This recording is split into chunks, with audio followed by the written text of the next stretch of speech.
Vale. ¿Qué tal?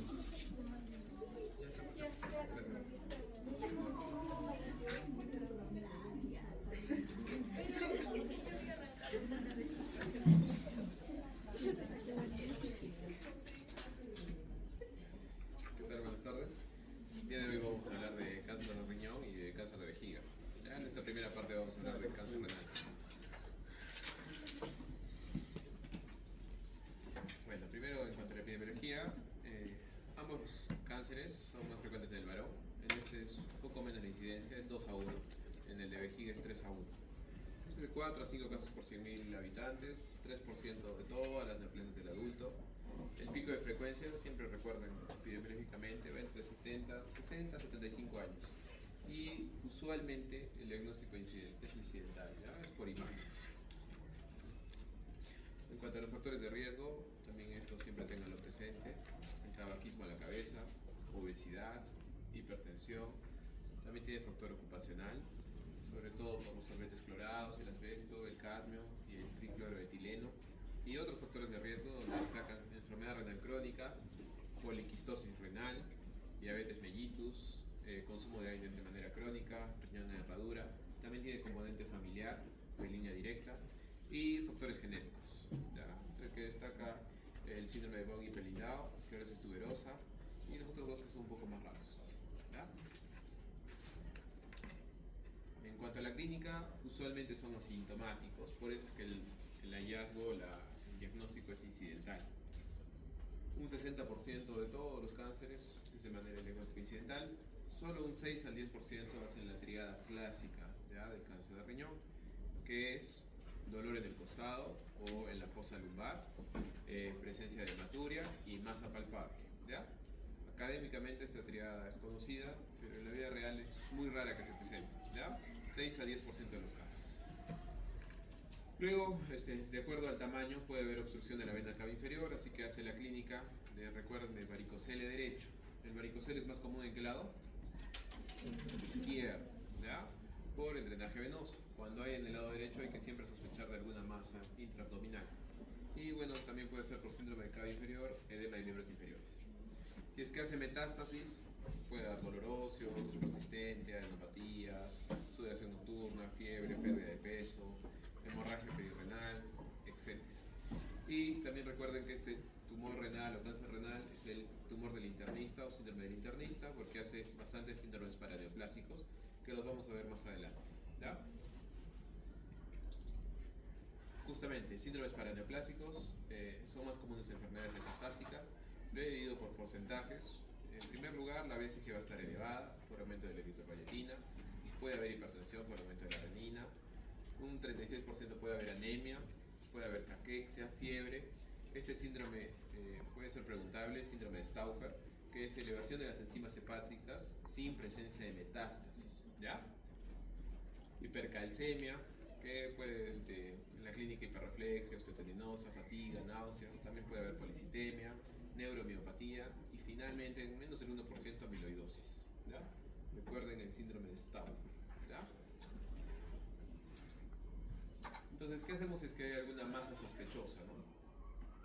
Primero vamos a preguntar en cuanto a la historia clínica y laboratorio. Historia clínica para preguntar los factores de riesgo: ocupación, tabaquismo, antecedentes familiares, antecedentes de poliquistosis.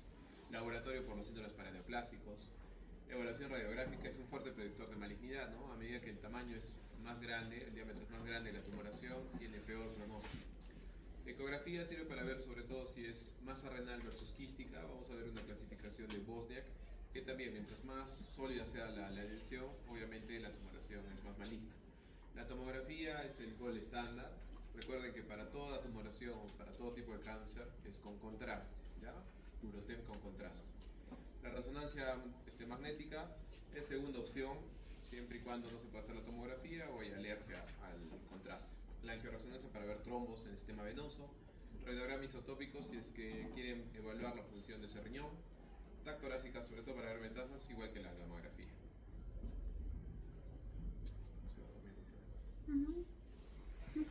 Esta clasificación es importante, la clasificación de Bosniak, ¿ya? Va de la 1 a la 4.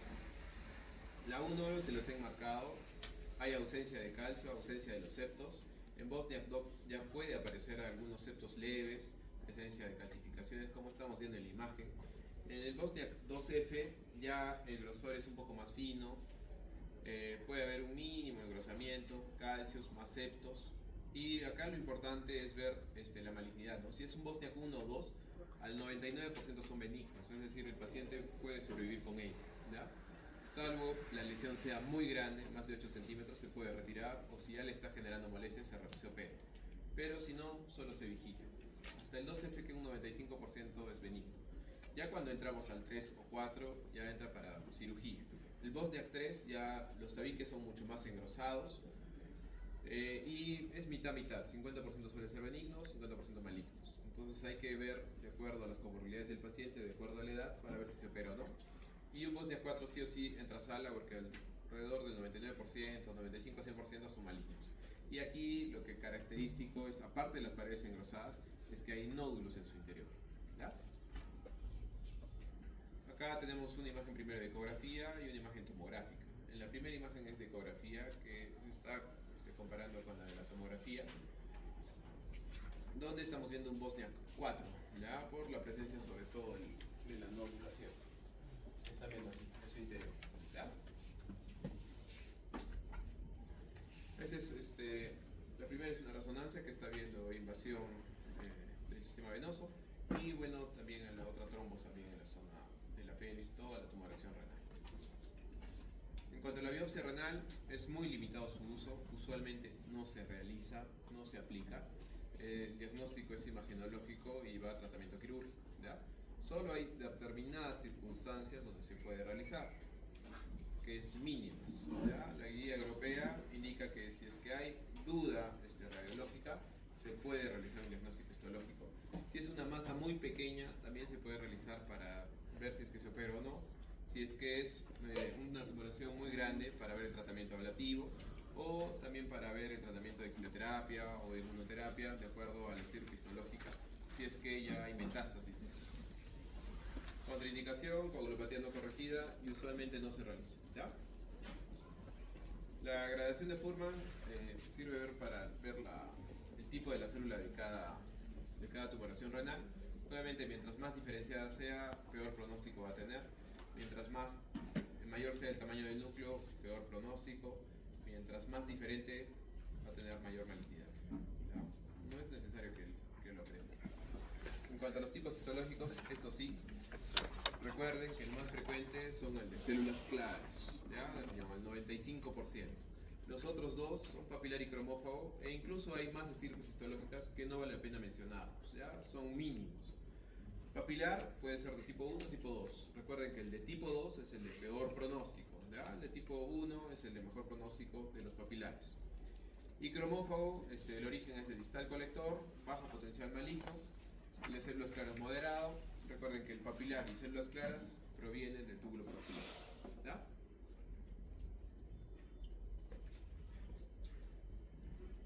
El TNM sí es importante, sobre todo el T, va a ser determinado sobre todo por el tamaño. El T1 es menos de 7 centímetros, T1A es menos de 4, T1B de 4 a 7. El T2 está solo limitado al riñón, es más de 7 centímetros, T2A de 7 a 10, T2B más de 10 centímetros, pero solo limitado al riñón.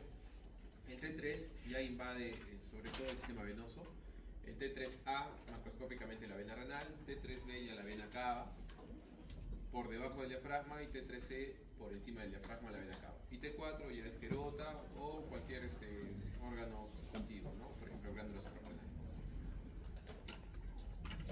Entonces se va a agrupar por etapas, de acuerdo al TNM, por estadios, ¿no? Estadio 1, 2, 3 y 4, de acuerdo a la clasificación. Si es 1, T1, 2, T2, en el estadio 3 ya tiene que ver los ganglios, N1, o con cualquier N1 o T1, T2, T3, y estadio 4 cualquier T o con cualquier N o con cualquier N, ¿vale? Esto es importante porque sirve para el tratamiento, ¿ya? Entonces, en cuanto a factores pronósticos, hemos visto el principal, el anatómico, se refiere al tamaño de la tumoración.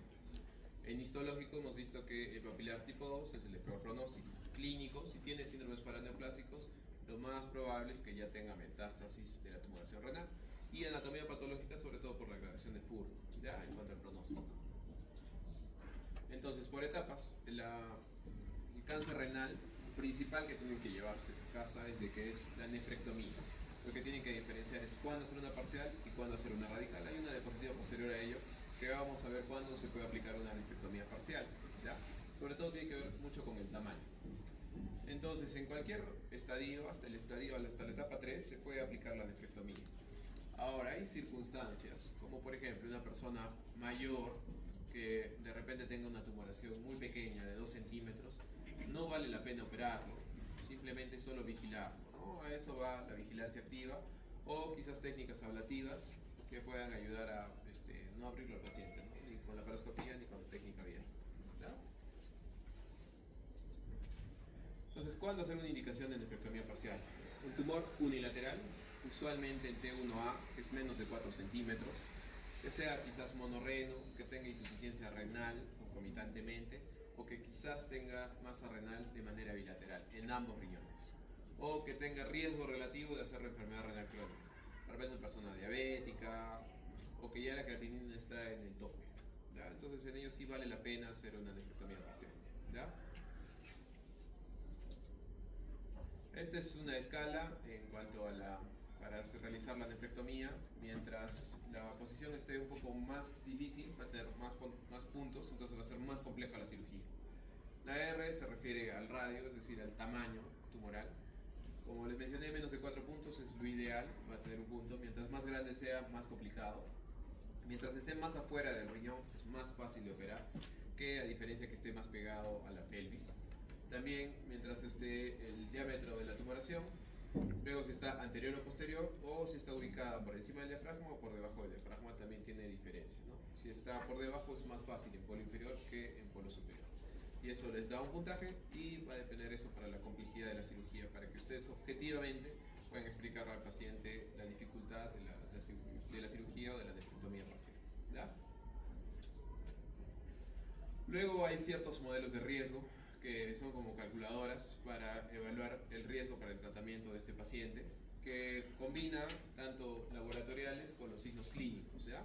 El Karnofsky, el tiempo de tratamiento menos de un año, son indicadores clínicos, laboratoriales que tienen que ver mucho con los síndromes paraneoplásicos, entonces va a estar implicada acá la hemoglobina, la evaluación del calcio, la BCG, los neutrófilos, la DHL, las plaquetas, y de acuerdo a eso también va a diferenciarse, ¿no? Para ver si es que tiene más puntaje o más riesgo para el tratamiento directo de la nefrectomía. Y los otros criterios, que es el IMDC, que también son comparables, solo los laboratoriales disminuyen un poco respecto a los de la MSK-CC. Incluso ustedes googlean y tienen la calculadora científica, o sea que entran, ponen los valores y les sale directo el riesgo, ¿ya? Solo quería ponerlos para que tengan ustedes una noción de esto. No se los voy a preguntar porque tampoco no vale la pena, ¿ya? Y bueno, cuando ya la tumoración es muy grande o de repente ya hay metástasis, ya necesitamos realizar un tratamiento sistémico. Hay múltiples estudios debido a que esta tumoración usualmente la quimioterapia es resistente. Entonces las investigaciones van para la inmunoterapia, como en los otros cánceres que ustedes deben de haber visto, ¿no? El alfa-interferón, las interleucinas 2, bloqueadores del checkpoint, PD1, PDL1, CTLA4, los últimos los inhibidores de la tirosina quinasa, anticuerpos monoclonales, los últimos también inhibidores mTOR, que también están en boga y que disminuyen o mejoran la sobrevida unos cuantos meses respecto a los pacientes que no lo toman. Realmente son muy caros y también son de difícil acceso, ¿sí? Pero sí hay un montón de estudios de inmunoterapia para tratamiento sistémico para cáncer renal. Lo que tiene que llevarse es de que la quimioterapia suele ser resistente a estas tumoraciones, ya por eso no se indica, ¿sí? Y bueno, eso era en cuanto a cáncer renal.